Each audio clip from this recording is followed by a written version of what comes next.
시청자 여러분 안녕하십니까? K랜 뉴스입니다. 서울의 고령화와 가구 소규모 현상이 갈수록 심화되고 있습니다.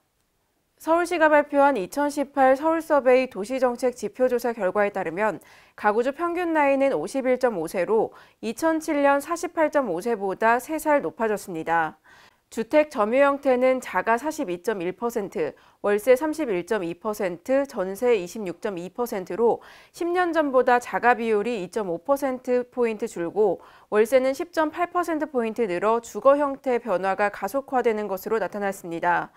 서울 시민의 주관적 행복도는 10점 만점에 6.96점으로 지난해와 비교해 크게 달라지지 않았습니다. 전북 정읍과 임실은 교통 오지마을 주민을 위해 공공택시 서비스가 제공되고 있는데요. 재래시장과 버스터미널 등으로 한정됐던 범위가 이제는 철도역까지 확대됩니다. 김경모 기자의 보도입니다.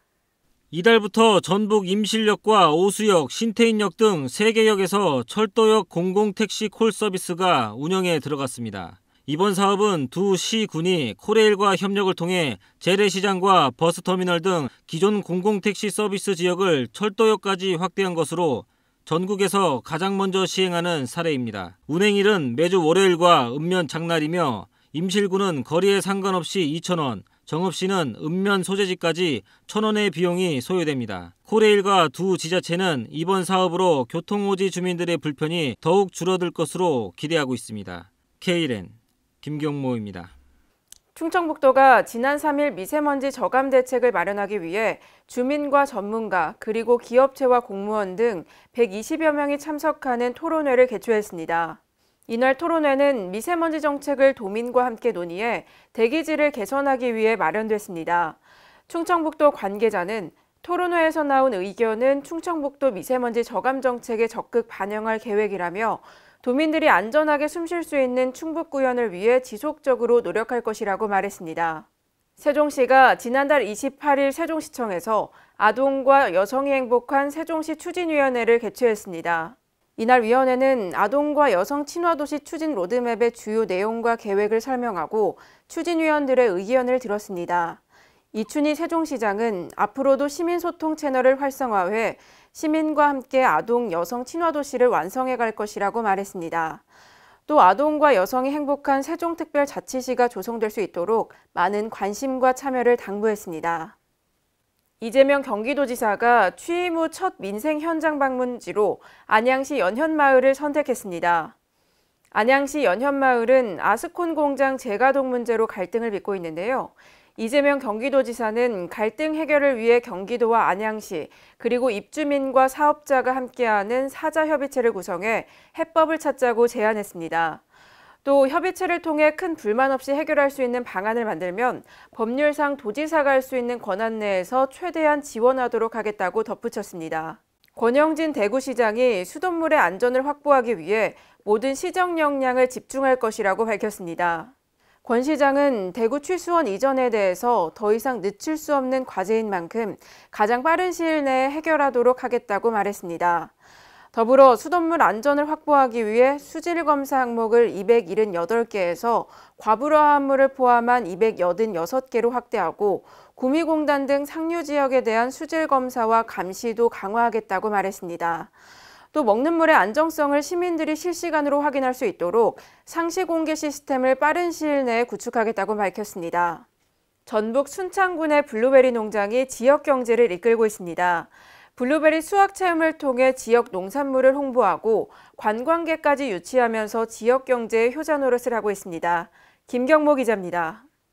전북 순창군의 블루베리 분양 농장이 도시민들에게 인기를 끌면서 농특산물 홍보는 물론 관광객 유치까지 지역 경제 활성화에 한몫을 하고 있습니다. 본격적인 블루베리 수확기가 시작되면서 구림면 삭골에 위치한 분양 농장은 블루베리를 수확하려는 농장주들의 발길이 아침 일찍부터 이어진다고 합니다. 블루베리 농장의 인기 비결은 신선한 블루베리를 직접 따보는 체험 기회와 더불어 인근 강천산과 고추장 마을 등 관광을 함께 할 수 있기 때문입니다. 순창군은 블루베리 분양 농장 180농가를 운영하고 있습니다. 분양 30분 만에 마감될 정도로 관심이 매우 높았습니다. 매주 600여 명의 방문객이 방문하여 체험 및 힐링을 하고 있습니다. 분양 농장을 확대하여 더 많은 관광이 유입되고 지역 경제 활성화되는데 더욱 노력하겠습니다. 순창구는 분양 농장을 더욱 확대해 농특산물 홍보와 지역 경제 견인에도 도움이 될 수 있도록 운영해 나갈 방침입니다. KLN 김경모입니다. 오늘의 브리핑입니다. 행정안전부가 지방자치단체 입찰 참가 자격 제한에 대한 불확실성을 해소하기 위해 지방계약법을 개정합니다. 이번 지방계약법 개정은 제척기간 제도를 도입해 지방자치단체가 발주하는 사업에서 입찰 참가 자격을 제한하는 사유가 발생하더라도 5년 동안 부정당 업자 제재 처분을 받지 않으면 입찰에 참가할 수 있게 됩니다. 다만 담합행위 및 금품 제공의 행위는 위반 행위 종료일로부터 부정당 업자 제재 처분 없이 7년이 경과해야 입찰 참가 자격을 제한할 수 없도록 할 계획입니다. 국토교통부가 건설근로자의 경력관리 기반을 구축하기 위해 신규 건설공사 현장을 대상으로 전자카드 근무관리 시스템을 도입합니다. 이번 전자카드 근무관리 시스템 도입은 주요 인프라 공기업과 함께 건설근로자의 경력관리 기반을 구축하고 현장의 체계적인 인력관리를 위한 겁니다. 국토부는 전자카드 근무관리 시스템을 도입함으로써 근무 경력을 투명하고 체계적으로 관리할 수 있을 것으로 기대하고 있습니다. 부산시가 양질의 일자리를 창출하기 위해 역량 있는 소상공인을 선정해 지원합니다. 이번에 선정된 업체는 경영애로를 해소하기 위해 마케팅 지원, 상품 서비스 개선, 작업장 안전 설비 등 업체에 필요한 지원 사항을 선택할 수 있고요. 또 신규 고용 인원에 따라 최대 800만 원까지 지원받을 수 있습니다.